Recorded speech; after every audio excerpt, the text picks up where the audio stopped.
Hello guys and welcome back to another video. So as you know, I rarely ever do a video by myself, and you know, I've done one recently about movies, and today I thought I'll do one about games. So this one is going to be just games that I am currently playing, and I'm doing this on my own. Frank plays games by herself and I play games by myself, and most of the games Frank plays by herself I play with her as well. So I'm going to start off with these games I've also picked up probably within the last few weeks as well, because I think we've got quite a lot of games. If you've been watching the other videos, you'll probably see, I think, probably about 50 to 60 games now we've probably got. You say that's right? Yeah. Right, so the first game that I will just talk about is Deus Ex, Mankind Divided. So it's an okay game. I wasn't thoroughly blown away by it. I bought the Human Revolution on Steam years ago for a couple of pounds, you know, and probably did the first couple of levels on that and then just stopped playing. We've been playing a lot of Assassin's Creed lately, which we have both completed now with Syndicate. And thank God we've been playing that one for such a long time. But I thought I need a shooter. I go in random moves sometimes, and you know, I think, oh, I need an MMO, or I need a shooter, I need an RPG, and then so I went out and I picked up Deus Ex, and I also picked up Metro, which I'll talk about in a minute. So it's an okay game, like I said. I'm not one for stealthy games, even though you can go tactical, you can go stealth. Most of the time I try to just shoot anything that moved. It got a lot harder, and it was quite easy. The only thing I thought, the space was very limited. There was only it's open world with a slightly linear storyline as well as a few side missions. So you can, you know, I completed nearly all the side missions. I completed nearly all of the campaign missions. So I think I ended up on the penultimate mission where you have to go and kill Marchenko, and I was so ill-equipped for that, and I just, you know, I couldn't be bothered going back and getting all my ammo and getting all of the more praxis points so I can update my character and anything like that. So I just thought I might go back to it in a few months, you know, when I play some of my other games, but I'm not really fussed. I got quite far in it. I did the bit where you have to, you know, you have a choice. There are a few choices in this where you can choose to do other things, but I don't think it really affects it that much. But no, the story's okay. You know, when you watch it gives you an option at the start of the video to start the game, sorry, to say, do you want to do a recap of what happened in Human Revolution? And when you actually watch the recap, it seems like so much more detail was put into that last game than into this one. It was just the amount of topics it covered and all the detail that was in there, and then you just think, oh, that seemed like such a really long game. It goes from this point to this point to this point to this point, and then when you finally actually play this, I just felt like it was quite empty in comparison. So I'd probably give it 3.5 out of 5.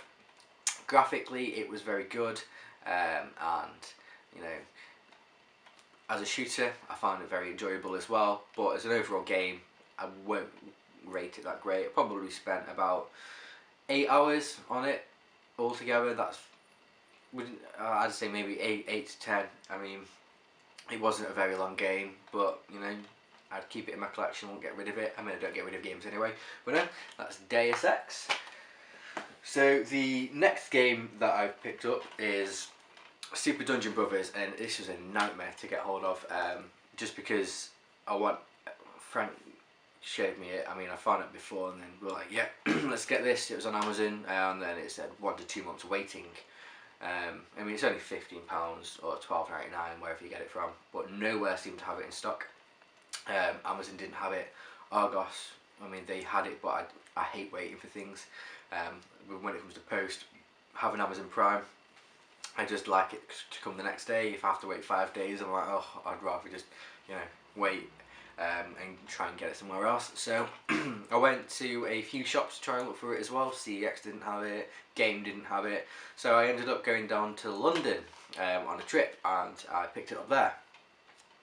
You know, a long way to go to pick up a game, but this game is tough. It's tough to talk about it. It's tough to actually, you know, do the game itself. So it's a dungeon crawler.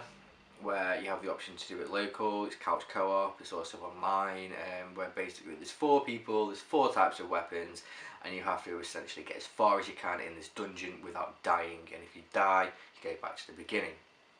The only good thing is that when you do die and you go back to the beginning, it's not the same level over and over.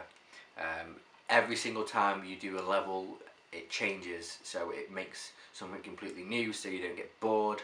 But at the same time, I find this game so frustrating. I mean, I've got down to the very last boss and I keep dying. Me and Frank play it. Even when Frank plays it, I think we do a lot worse. It's just the one thing is you hope to have separate amount of lives. You start with 4 lives. If there's 2 of you, you only die twice, and you basically wipe. If you have 4 of you, you can only die once. I mean, if you revive them in time, then that doesn't affect the life. But it's really hard. The longer you stay down there, the worse the mobs get. So I probably, at the moment, I've not even completed the first dungeon, but I'll probably give it 3 stars out of 5, just because it's a bit tedious. I wish I probably would have, you know, it's like a kid's version of Diablo 3, so that's Super Dungeon Brothers. So the next game that I'm currently playing, which Frank got me for Valentine's Day, is Titanfall 2. So this game's been out for a couple of months now. I remember picking up Titanfall a long time ago, and I think everybody was really disappointed that it didn't have a campaign, and it was just, you know, an online shooter. It was just a MOBA essentially, and now we've got a bit of a campaign. So there's only about 7 missions to actually complete in the game. I'm not specifying how many there are. Just when I looked at the screen, I didn't, you know, there's quite a few. I've played I've done the prologue, I've done the first mission, I've done the little run around at the start while you wait for it to install, and the gameplay for the campaign I thought was okay. Graphically really good. You know, there's a lot of running around, and I just felt like when I was just thrown into it, I didn't know where I was going. I just ended up running around and eventually found out what I was supposed to do. But even though I was just left to do things, and you know, there wasn't that much structure to it, I was just like, you know, this is really fun. It felt a lot like Halo Reach, and I don't play Halo much anymore because I've lost my Xbox One. But that was one of my favourite shooters ever, was Halo. I hated Halo 5 and others, but I loved Halo Reach. It was the best. But no, really good gameplay. I mean, most of my time I've actually spent into this recently is not been the campaign, but I've been playing online. So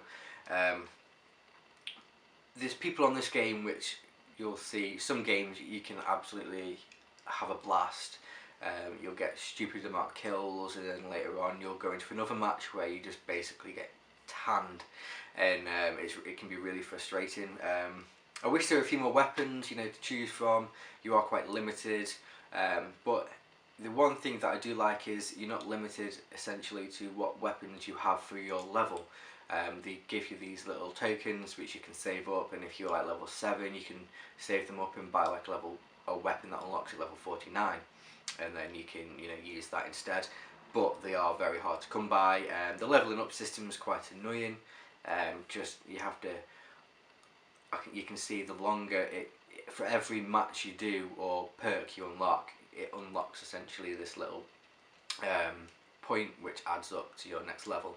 And at the moment you have to get 10 of those, so that's essentially 10 games to level up. But if you level up your weapon, you can, you know, level up a lot quicker. So if you were to level up every single level 1 weapon up to like at least level 10, then if you do that for every single weapon, you have to do a certain amount of kills.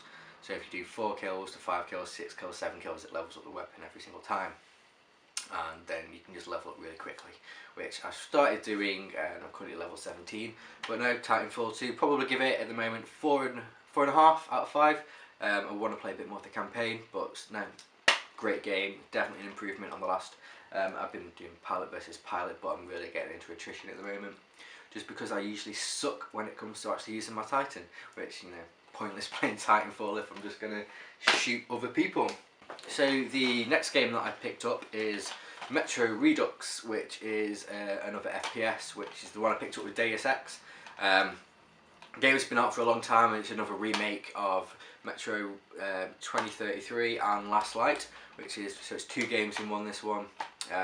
So this one's set in the Russian underground after a nuclear fallout, where there's all these demons and monsters and everything's lurking in the dark to come and get you. So this game, what I've played of it, is brilliant. You basically have to just go through the undergrounds, shoot everything, but the one problem is ammo is not a luxury in this game. The way the ammo is really sort of laid out, I found quite confusing at the start, because you have a load of points in the top hand corner which you have to spread over the ammo, and you know, it's a reward rather than XP as you get given bullets. And I just find it really confusing. I just like, yeah, I'll click that. Oh yeah, good, I've got some bullets now, so I'll just absolutely shoot anything that I want to. Probably played a few hours of it and everything is just brilliant. A lot like Fallout, but I feel like this one, I'd rather play this than I would Fallout, just because I just found it so much more fun, and you know, all the monsters are just really hard to kill. It's just a great game, so I'll probably give it 4 out of 5. Just everything was great about it. Gameplay was brilliant. Just graphically, it looked beautiful as well. So no, really good game. The last one, which I am currently playing at the moment as well, is another Valentine's Day present, which is Mafia 3. So I've probably done about 4 hours, 3 hours maybe playing this game at the moment. Absolutely loved Mafia 2, completed that on the Xbox 360, and now obviously Frankie did not want me to have this game. I don't know why. Every time I talked about it before it came out, she's like, no, you're not allowed that. But no, then she's gone and bought it me, which is, you know, great. Now, there is a big difference between Mafia 2 and Mafia 3. I felt the gameplay in Mafia 2 was, you know, I loved every second of Mafia 2. I just felt like it was, you know, easy to play, easy to understand everything that's going on, and they've just gone in a completely different direction with this game.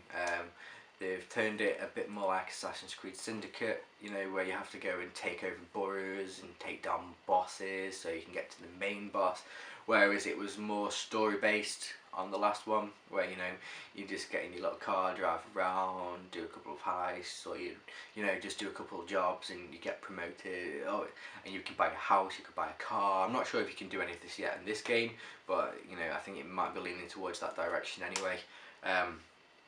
It's a very serious game. So you're this guy called Lincoln Clay, and it is very, very heavy on racism, and it states like at the start of the game where they say that they don't feel like they would give as it would project the message they want to if they did not include that in this game. So it's a tough one. You're Lincoln Clay. You've been in Vietnam and you come back, and part of your family is then murdered, and you have to exact revenge on the mafia who essentially killed him. The first town you take over, it shows some of the things that you might have seen in Vietnam. So 1 second it's just strange, you're on the streets, the next you're in an abandoned amusement park and you're going through it, and they've set it up as if you're still in Vietnam, which, you know, it's very good. It's all full of water. It's just found it very, very strange. You couldn't see anything really, and you have to sort of turn into more of like an Uncharted game rather than I felt like I was playing like a Mafia 2 game. So it's like I'd say it's a serious version of GTA. I've always sort of compared it to that. I love the shooting thing. They give you the option if you want to have assisted aiming on, high, low. So I just like to have it off because I find it quite irritating if there's a guy there and I'm aiming over there. So, you know. But no, it's brilliant. It looks great. Can't wait to play a lot more of this. So the music in this is fantastic. Just every time a song comes on, I mean, you can see the car at the front. It's like being inside an episode of Supernatural. I've got my headphones on most of the time when I'm playing this game, and a song will come on and Frank can hear it, and she's just over in the corner like dancing away, and I'm just like, you could just play this game just to listen to the music. It's absolutely fantastic. But no, so that is probably the games that I am currently playing at the moment. I mean, there's loads of games that I'm currently playing, but you know, the problem with it, you have to take one off to put another one on, which when you've got a collection which just keeps growing and growing, you've got games you've not even played yet, and games you want to play, and it just, you know, you can't update the actual amount of terabytes you can have on a console. It gets quite frustrating. So they're the ones that I have installed on the PlayStation at the moment, and what I am currently playing, but I'm sure there will be, you know, a lot more to come. So if you've got any thoughts on these games, you've played them yourself, if you want to pop a comment down below, and I'll, you know, read through those. And if you like this video, thumbs up and hit the subscribe button if you want more. Thank you for watching. Goodbye.